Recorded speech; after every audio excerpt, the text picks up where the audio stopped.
പ്രിയപ്പെട്ട എല്ലാ കൂട്ടുകാർക്കും ഇന്നത്തെ വീഡിയോയിലേക്ക് സ്വാഗതം. ഇന്നത്തെ വീഡിയോ ഞങ്ങളുടെ ഇന്നത്തെ ബ്രേക്ക്ഫാസ്റ്റും ചോറും കറികളുമാണ്.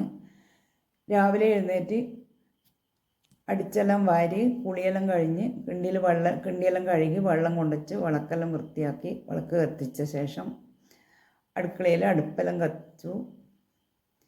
ഇനി ഇഡ്ഡലി പാത്രം ഒന്ന് കുറച്ച് വെള്ളം ഒഴിച്ച് അടുപ്പിൽ വെച്ചിട്ടുണ്ട്. ഇന്നലെ ഇഡ്ഡലിക്ക് അരച്ച് വെച്ചിരുന്നു, അത് നല്ലപോലെ പൊങ്ങി വന്നിട്ടുണ്ട്. ഇനി ഇഡ്ഡലി കുത്തുണ്ണത്തിലേക്ക് കുറച്ച് എണ്ണ തടവി കൊടുക്കണം. ഒട്ടിപ്പിടിക്കാതിരിക്കാൻ വേണ്ടിയാണ് എണ്ണ തടവി കൊടുക്കുന്നത്. ഇതുപോലെ ഒന്ന് എണ്ണ തടവി കൊടുത്ത ശേഷം മാവ് ഒന്ന് ഇളക്കി കൊടുത്ത്, ഇന്നലെ എന്നെ അരക്കുന്ന സമയത്ത് തന്നെ ഉപ്പെല്ലാം ചേർത്തിട്ടുണ്ടായിരുന്നു. ഇനി ഇത് കുത്തുണ്ണത്തിലേക്ക് ഒഴിച്ചു കൊടുക്കണം. പകുതി ഭാഗം മാത്രം ഒഴിച്ചു കൊടുത്താൽ മതി, ഇത് പൊങ്ങി വരും. അതുകൊണ്ട് പകുതി ഭാഗം മാവ് ഒഴിച്ചു കൊടുത്ത് ചൂടായ ഇഡ്ഡലി പാത്രത്തിലേക്ക് വെച്ച് കൊടുക്കണം. ചൂടായ ഇഡ്ഡലി പാത്രത്തിലേക്ക് വെച്ച് അടച്ച് വേവിച്ചെടുക്കണം. ചായക്ക് പാലും വെള്ളമെല്ലാം അടുപ്പത്തിൽ വെച്ചിട്ടുണ്ട് ചായ വെക്കാൻ. ചായ വെച്ച ശേഷം ചോറ് ആ അടുപ്പിൽ തന്നെ ഉണ്ടാക്കുന്നുണ്ട്. ഇനി കുക്കറിലേക്ക് കുറച്ച് പരിപ്പ് കഴുകി ഇട്ടിട്ടുണ്ട് സാമ്പാർ ഉണ്ടാക്കാൻ. അത് അടുപ്പിൽ വെച്ച് ഒരു 3-4 വിസിൽ വരുമ്പോൾ ഓഫ് ചെയ്താൽ മതി, വെന്ത് കിട്ടും. ഇനി സാമ്പാറിൻ്റെ വറവിനായി ഒരു പാത്രത്തിലേക്ക് കുറച്ച് എണ്ണ ഒഴിച്ച് 1/2 ടീസ്പൂൺ നല്ല ജീരകവും 1/2 ടീസ്പൂൺ ഉലുവയും ഇട്ടൊന്ന് പൊട്ടുന്ന സമയത്ത് തേങ്ങയും ചെറിയുള്ളിയും വെളുത്തുള്ളിയും നല്ലപോലെ ചേർത്ത് വറുത്തെടുക്കണം. ബ്രൗൺ കളറാവുന്നവരെ തേങ്ങ വറുത്തെടുക്കണം.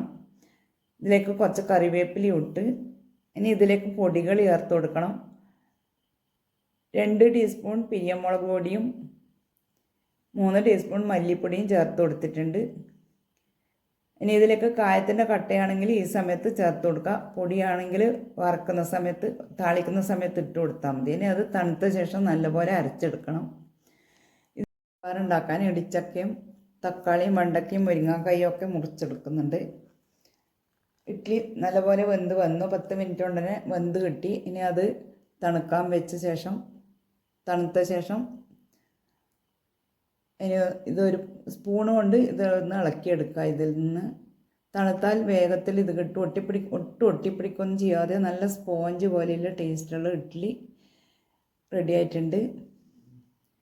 ഇനി സാമ്പാർ ഉണ്ടാക്കാൻ വേവിച്ച് വെച്ച പരിപ്പിലേക്ക് ഇടിച്ചൊക്കെ ഇട്ട് വേവിച്ച് വെണ്ടക്ക മുരിങ്ങക്കായ തക്കാളി സവാള ഇട്ട് അതിലേക്ക് അരച്ച് വെച്ച തേങ്ങയും ചേർത്ത് പുളിവെള്ളവും ചേർത്ത് ഉപ്പും ഇട്ട് വേവിച്ചെടുക്കണം. നല്ലപോലെ വെന്ത് വന്നിട്ടുണ്ട്.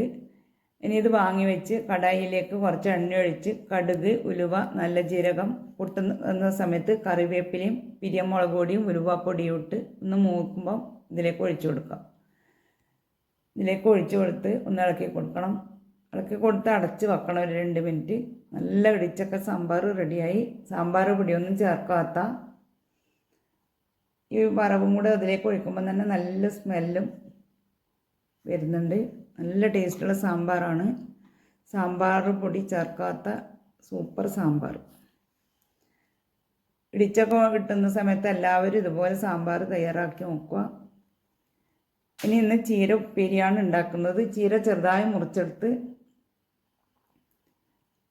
നമ്മുടെ പറമ്പിൽ തന്നെ ഉണ്ടായ ചീരയാണ്. അത് പൊരിച്ചെടുത്ത് കഴുകി ചെറുതായി മുറിച്ചെടുത്ത് ഒരു പാത്രത്തിലേക്ക് ഇട്ട് കൊടുത്ത് കുറച്ച് വെള്ളം ഒഴിച്ച് വേവിച്ച ശേഷം